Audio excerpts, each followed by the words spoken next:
Wis metu kok Bagong isih neng kene. Kula dereng ajeng metu. Metu niku mboten iso dikongkon, metu niku mboten iso dipeksa. Saking karep lan karsanipun piyambak-piyambak. Ngono Bang. Nggih, mergane kula ampun tau kok, urung arep metu ning kula peksa-peksa.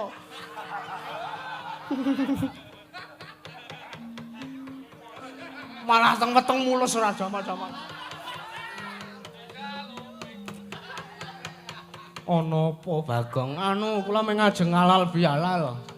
Gandeng niki tesih sasi Syawal kula ngaturaken minal ngaidin wal maidin mohon maaf lahir dan batin. Iya ya Ponokawan Bagong tak tampa. Dibos padha-padha nggih. Sinuwun Darwati kula nyuwun pangapunten nek kathah luput kula nggih sinuwun. Iya Bagong ora apa-apa. Nggih. Rek kula sing sampean beto niku tesih enten gase napa mboten? Waduh sing gedhe pangapuramu ya Bagong.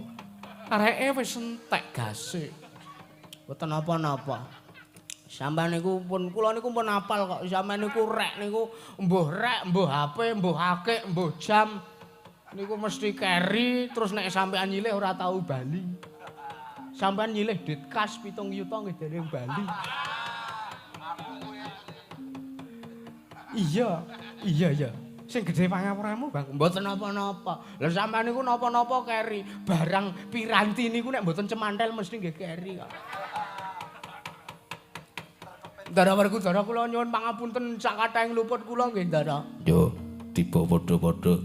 Ndara Janaka minta maaf nyuwun ngapunten. Iya Bagong. Tak tampa padha-padha nggih.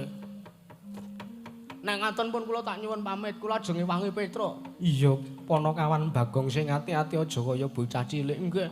Soale ratu niku wau gedhe banget ya.